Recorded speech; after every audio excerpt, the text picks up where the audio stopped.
Hey there, welcome to the Hot Slice Podcast. This is the podcast by Pizza Today magazine, talking to pizzeria professionals from all over the country. And today we have a very special guest, Joe Carlucci, who just made history in the International Pizza Challenge. Hello, Joe.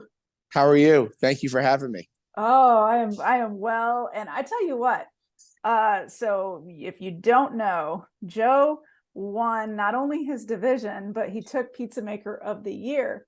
And he had already won a division the previous year. So he made history. It was amazing. But there's something Thank you you. did.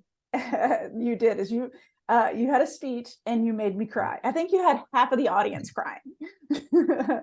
um, because it was so touching. Tell me about that win and that moment of just when it all came together. Um, it's something competing, obviously you always want to win.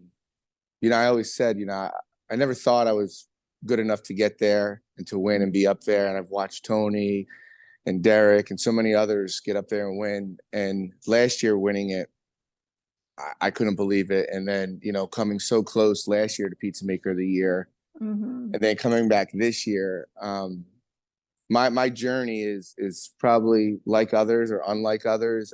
I failed more times than I've succeeded. And, when you're young and from New York, you're arrogant and think you know everything. And, you're kind of like tunnel vision that you know Yeah. everything. And you get humbled and you grow. And the Pizza Expo helps you grow, meeting people. And I just feel like it would be short of me, or less of me, to thank the people that helped me get to where I was, because I wouldn't be where I was without the World Pizza Champions, Tony Gemignani, and all the competitors over the years, whether it's Paul Cataldo, Michael Mm-hmm. LaMarca, competing and growing, and the camaraderie. And, Mm-hmm. when you're not in the same city or the same state and you can get ideas. I mean, Yeah. I just feel like that day my pizza was the best, but I still don't consider myself the best in the world. That day, that moment, that minute, that Mm-hmm. second, everything went right for me. And, in the beginning, when you lose, you're like, do I really suck? You know, but I Yeah, I mean, get it. take someone like some of these places that have been around for 15, 20 years. You can't Mm-hmm. define your career on winning or losing for your Yeah, business. You can't, exactly. and Yeah. I don't, but it makes everything that I've went through, from failing and closing 3 stores to bankruptcy to, almost losing my house to hiding my car, having a pizza Yeah. truck selling one pizza in Mississippi. It all makes it worthwhile. You do it for the love. You do it for the passion. It's not about the money. It's Yeah. about the passion. It's about the people. And I just felt it was, you have to give thanks and you have to look back and go, you wouldn't have made it to where you are if you didn't thank the people and appreciate the people that helped you get there. And I just, this win wasn't for me. It was for all the people that believed in me and for my Mm-hmm. staff, Absolutely. because I'm not just a pizza guy here. They know that I'm a little more serious about it, a little nerdy about it. And they're Mm-hmm. like, well, it's only pizza. And I'm like, it's pizza for life. Yeah. Oh, yeah. That's amazing. We had kind of talked about this that when I first started at Pizza Today, like within the first couple of years, I came to one of your previous pizzerias. And so kind of can you talk about that journey that you've taken in your career where you've kind of had those ups and downs and it's kind of led you to great success now? Sure. I think when I first moved from the South, everybody thought it was Gordon Ramsay on steroids. I had that New York kind of attitude. Not that I lose that New York hardworking attitude, but at the Mm-hmm. same time, I think I was just immature, young, Mm-hmm. and you think sometimes in this industry, you think everybody's out to get you, or you think that when somebody wins, they win again, or it's fixed, or it's this. Yeah. What competitions or competing or whatever it is in business, people getting, why are they getting all this luck? Why are they getting all the success? Mm-hmm. And I think in my younger years, I was very, very immature, insecure with Mm-hmm. myself, because we all have weaknesses. And, Yeah. I think I let my weaknesses take over my strengths. And Yeah. I think as I grew in the industry, going to Pizza Expo every year, leaning on people that I've never met and making friends and competing and not winning, and learning from their success and their failures and trading, going, hey, you're not the only one in this hole by yourself. This is a lot of industry people that go through this. They all have struggles. We all fail in some way.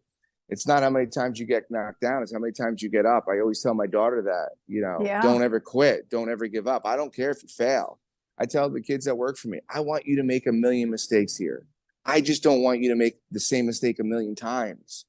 Learn from it and grow. And I think being open-minded, finding God helped me get grounded and humbled me.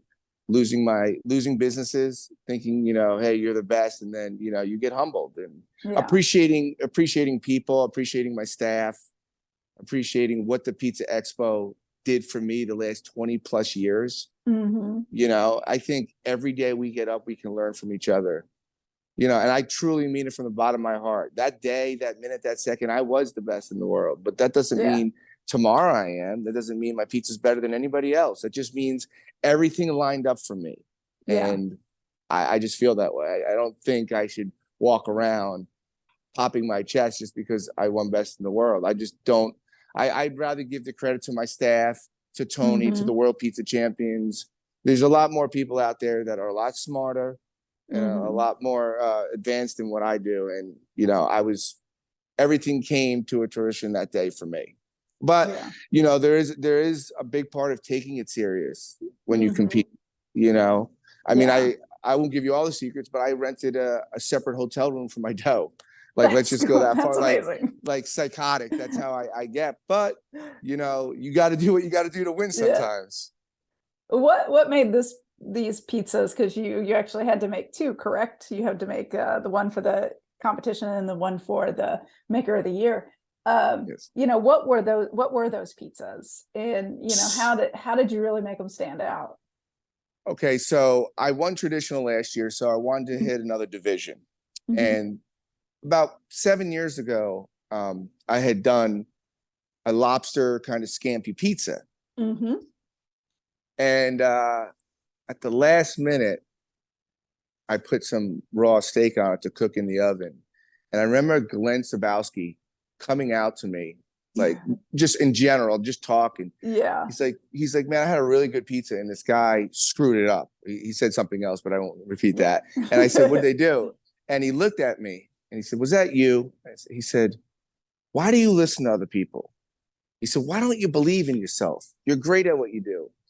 And I said, I just don't have that confidence. I'm insecure. I always look for someone's approval or opinion or something. I'm never satisfied with myself because I struggle with that every day. So I knew this pizza was either going to be dead last or first. And I called Carmine Testa, a good friend of mine, and he said, ugh. He said, that's a gamble. He said exactly what I was thinking. You're either going to kill it or you're going to just forget about it. So I wanted to do something just like outside the box.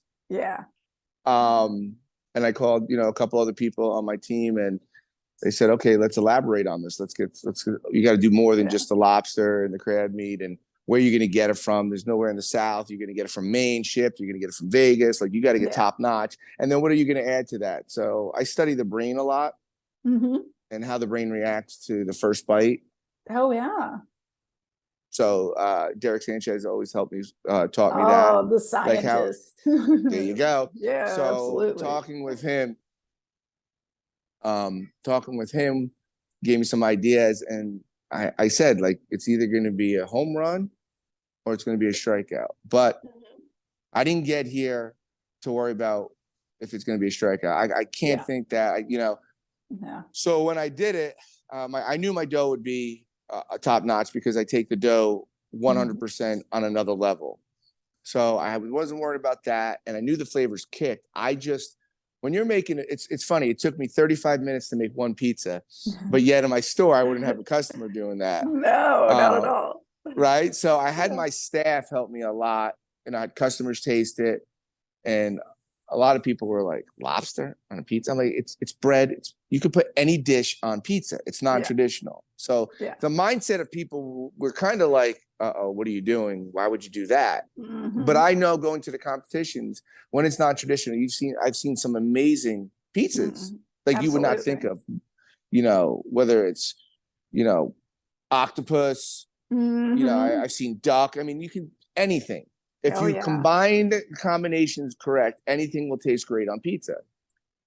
So I did that. And when I got the call, because last year, Michael LaMarca had called me and he said, you won. So kidding around, I said, you better call me this year.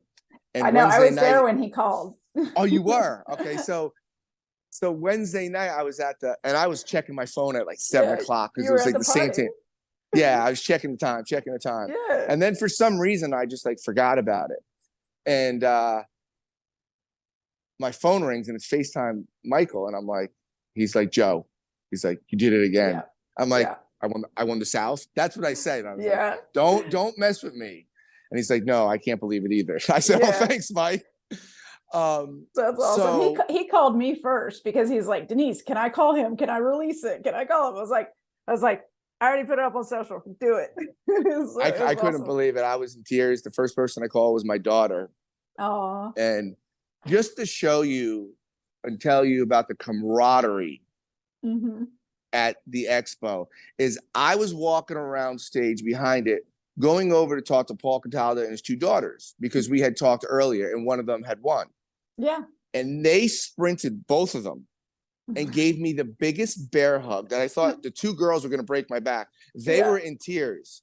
That's amazing. They were so happy for me. Yeah. It was amazing. I mean, he's got like the most amazing family and kids, and they were so happy for me. And that's one of them I had beaten, and they didn't they're even care. Competitors. Yeah. Yeah. Yeah. So I think she took first. Yes. One took first, and one then took first. One took third. Yeah. Yes. Yeah, so they're fierce. Oh, yeah. I mean, think about it this way. And I wanted to say something in the speech, but I've been competing for 30 years. This kid comes along. Yeah. I'm glad I got the win and got out of it. I'm glad I don't have to compete anymore other than best of the best. I mean, these kids are coming up strong. I mean, 18 years old winning that. That's huge. Yeah. That's crazy. We're seeing first-time competitors win. Right? It's crazy. I'm glad I'm done. I wanted to win another division next year, but now I'm good. I'll do best of the best, and we'll see what happens with that. Performance Food Service is proud to deliver high-quality products, innovative technology, and custom operational solutions to restaurants of all sizes across the country. The flagship division of Performance Food Group, with deep roots in the restaurant industry, Performance Food Service has been the exclusive distributor of the Roma family of brands for more than 65 years. This signature relationship has allowed Performance Food Service to become a leader in the pizza and Italian segment of food service nationwide. Yeah, I love that. So when the Pizza Maker of the Year came up, I was sitting with Andrew Scudero from Goodfellas. Yeah. And we are just sitting there with one of my workers, and we are going through scenarios of what it could be. Yeah. I'm like, because if they don't know, it's a mystery. There's always a mystery ingredient that everyone has to incorporate. Yes, there's one mystery ingredient. So I'm like freaking out. Yeah. Here I am making pizza for 30 years. And I remember I talked to Tony Gemignani last year. And I said, he said, what are you nervous for? You do this every day. You already won. I said, yeah, but I don't know what to do if it's a certain ingredient. He goes, best advice he ever gave me. He goes, just think of a dish that you eat and make it into a pizza. That's exactly what he said. He said, whatever you could, match what that ingredients is, blend it into making a pizza. So I said, okay. So this year, I remember when Tony said last year, I'm going through every scenario with Andrew, and then it's time to go. And it was regatta. So I already know my mistakes from last year in the sense of what I could have done better. Yeah. Even though it was the same exact topping that got me to traditional because it was sausage, and I thought it was a home run. Yeah. So I said, I don't want to just put regatta on it. I want to do something out of the box. So I did a pepperdew honey regatta puree. Oh my gosh. I thought it, and then I took sausage, and they didn't have any spicy, and I took some supersod, and I mixed it with the sausage to make it sweet and spicy. Oh, wow. So I did that, and then I couldn't find arugula. I was all over the place. Oh, And those no. guys are great when they have a helper. They're all looking for stuff and helping you. So I did a spinach chiffonade with a little black pepper and olive oil. I made it very Nice. simple and sweet. One of the judges last year, Donatello, after the competition was over, she was just giving me some insight of how she judges and how she thinks it should be. And I always thought this. And she's like, simple and stupid. She's like, simple and stupid, Joe. She said, make it simple, make your dough shine. So everything that people have told me, whether it's Donatello, Tony, Glenn, believe in yourself, I put it all together. And I said, I know Peppadews. I work with them a lot. Yeah. And let me make it simple, not 3, 4 toppings, 5 toppings, and let's let the dough shine. And it, luckily enough, it worked out for me. Oh, that's amazing. So let's talk about your restaurant now. Sure. Valentina's, you know, are you, did you put either one of those pizzas on your menu after the win? Pizza Maker of the Year is only dine-in. I talked to Paul Cataldo about that, so they can get the feel and the taste of it and the experience. And we are working on a special night for the lobster. Oh, that's cool. Now, what's happened since, you know, what's happened at your restaurant? You know, have you seen, you know, spike in sales? Have you got new people coming into the restaurant? Like what happens after you win such a big title? You know, I'm sure you know this. Pizza is different than any other food. It's not like barbecue or burgers. There are pizza snobs. There are pizza cults where people will drive an hour, 2 hours for a pizza, like literally. Absolutely. And we've had that experience here since winning again. We've went up 45 to 50% in sales, and we already went up last year. Yeah. We are at peaks Tuesday through Saturday. I think the Chick-fil-A model. We're only we're closed Sunday and Monday. We're only open for dinner. When other than Friday and Saturday, we open at 12, but we open at 4. We close at 8. And the first month, we already broke last year's. Oh, wow. By 30% overall. And this month it's starting. It's like a line out the door. Yeah. And it's not necessarily they want that hour. We call it the Hour Town because it's the first interview I did after winning. It's an Hour Town podcast. Oh, and, cool. He's a local guy. He had me on when I won. And then I'd say it's for Our Town. But it's the press was a little rough in the beginning, but with the help of Michael LaMarca and Jeremy, we got through that. And I've actually got contacted by some big shows like the Today Show, Good Morning America. So we're trying the, you know, best pizza in the world 2 years in a row. And in Alabama, everybody's throwing their heads around. Oh yeah, because you know, Alabama, you don't think of Alabama when you think of places that have great pizza, but obviously you do. And I had your pizza at your other spot, and you do make dynamite pizza. I mean, you're very, very meticulous about that dough. I remember, you know, you walking me through your dough process, and it was amazing. You know, something I'd like to learn is, you know, when you get such an uptick in volume, how are you handling that, you know, in the kitchen and in operations? You know, what shifts are you making to be able to accommodate, you know, the influx in volume? Well, lucky for us, we only do pizza. We are a Chick-fil-A of pizza. Yeah. We do 4 styles of pizza. We do some appetizers, calzones, and salads. We have nothing else on the menu. Yeah. Wow. The only shift change that I had to make is we had to come in, myself and some of my dough makers. Yeah. You know, earlier, like on Saturdays, I'll get here at 4:00 in the morning because Saturday's the biggest day. Yeah. Anticipating the growth in a matter of weeks. Yeah. Learning from last year's mistakes on the win to knowing this year. Double staffing up on the help, whether it's phones or servers or bartenders. So the staff is not overwhelmed. We only seat 42 people inside, and we have a patio that seats 50. But we are building a brand new brick and mortar that seats 150, like literally a quarter acre down. But we have a lot of to-go people now more than normal, maybe 2 or 3 extra girls to assist in that. And we do online ordering.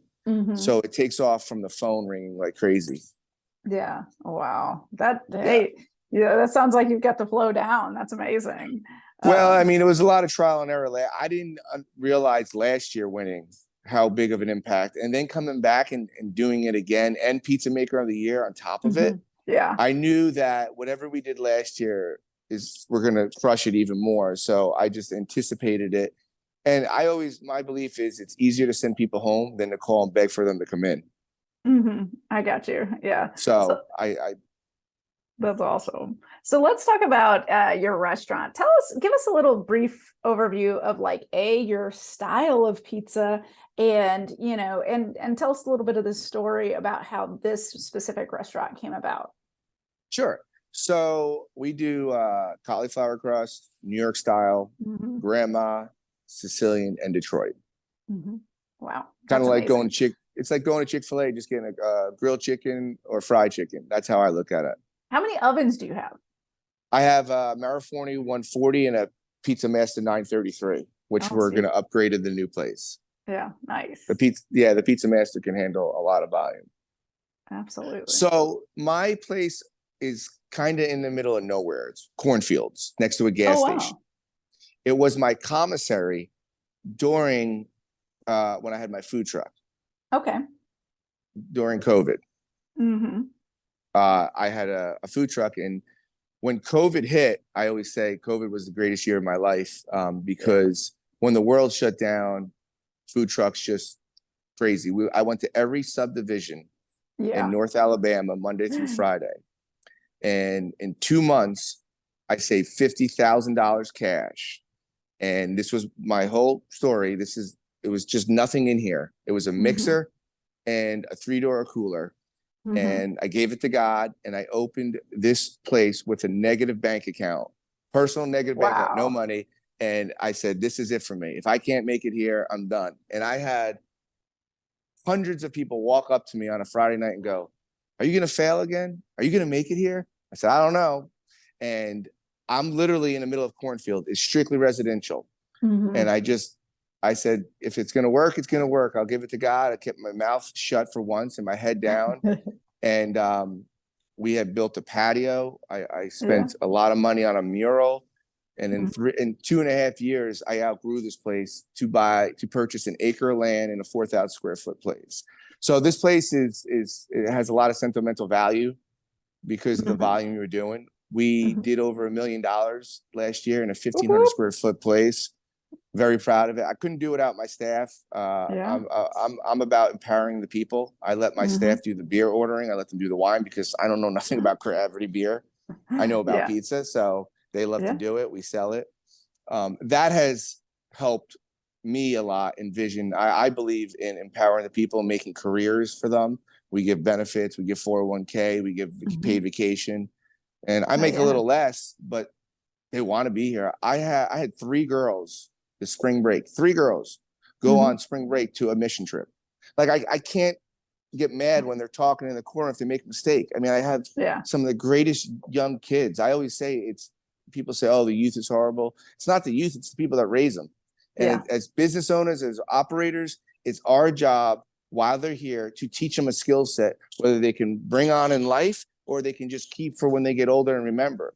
And that's what makes Valentina so successful, is the people that work here and seeing how much they get out of when I win and caring about the place. Because the place is tiny. I mean, it seats literally 42 people. Last night we did a Make-A-Wish Foundation and you couldn't get in from 4 o'clock to 7. Couldn't get in. That's awesome. I love that you did a Make-A-Wish. That's great. Oh, we work side by side with the Alabama chapter. Yeah. But I think you have to really, you have to be grounded. You have to be open-minded. Just because you're a world champion, just because you win, doesn't mean you're the greatest or know everything. You have to be open-minded. You have to be an octopus. Doesn't mean you have to take all that advice, but you have to be open-minded and not be, I just don't believe in that.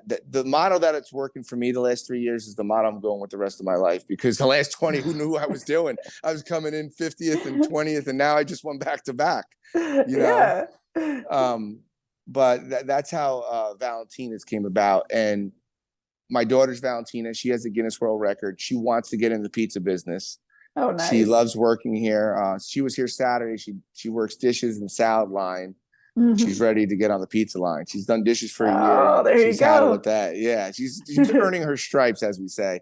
In fact, I told Paul's daughter that we're gonna come up this summer, and you guys got to teach her some secrets. She's only 10. She's got 6 years before she can compete. But yeah, you know, with the Cataldo girls teaching her, she's in good hands.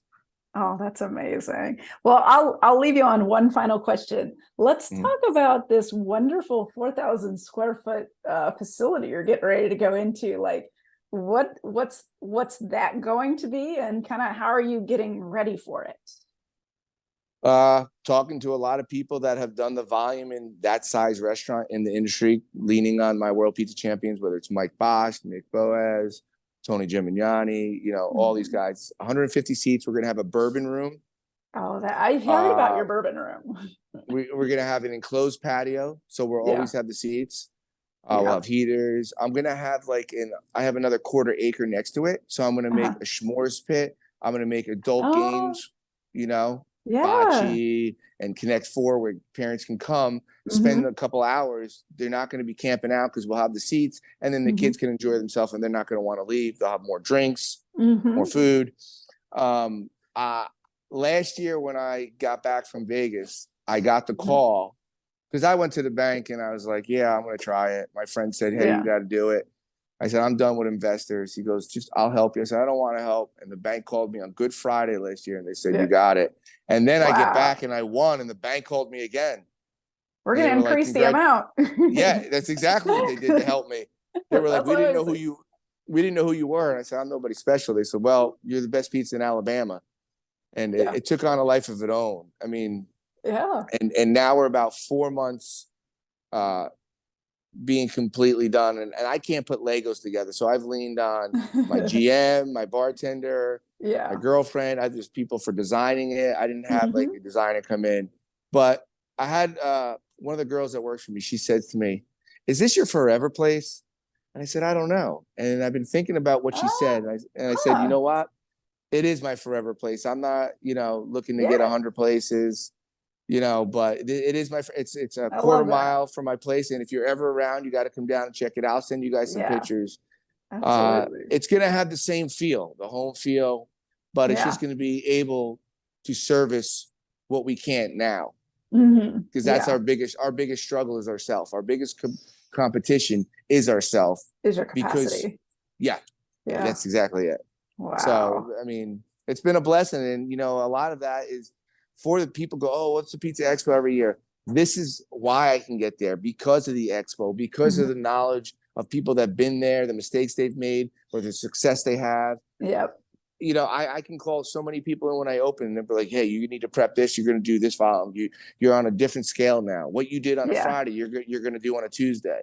And I think that's important to have that vision, have that mindset, to be open-minded, you know, not that, oh, I won, I'm the best. I don't need help. I need help more than anybody every day. Yeah. I love that. All right. Well, you know, we're so proud of you, and we love the success that you've had, and we can't wait to keep watching you. Do you have any final thoughts for your fellow pizzeria people out there in Pizza Today land? Yeah, don't give up. When you're down to your last penny, fight every way possible. Call me. I can give you my story. I mean, I was literally down to nothing, hiding my car in the garage, making one pizza, driving 3 hours to Mississippi. Don't give up if it's love what you do. Just don't give up. Don't be afraid to pick up the phone and talk to people, get advice. The pizza industry is a big family, and Pizza Expo is one of the single greatest things every year I look forward to on earth, because there's always somebody that's been there, and there's always somebody that can help you and guide you, and just humble yourself and don't be afraid to ask for help. Oh, I love that advice. That's amazing. We can't go out any better than that wonderful piece of advice. All right. Well, good luck with your new place. We can't wait to see it opened. Appreciate it. I'll talk to you soon. All right. Thank you.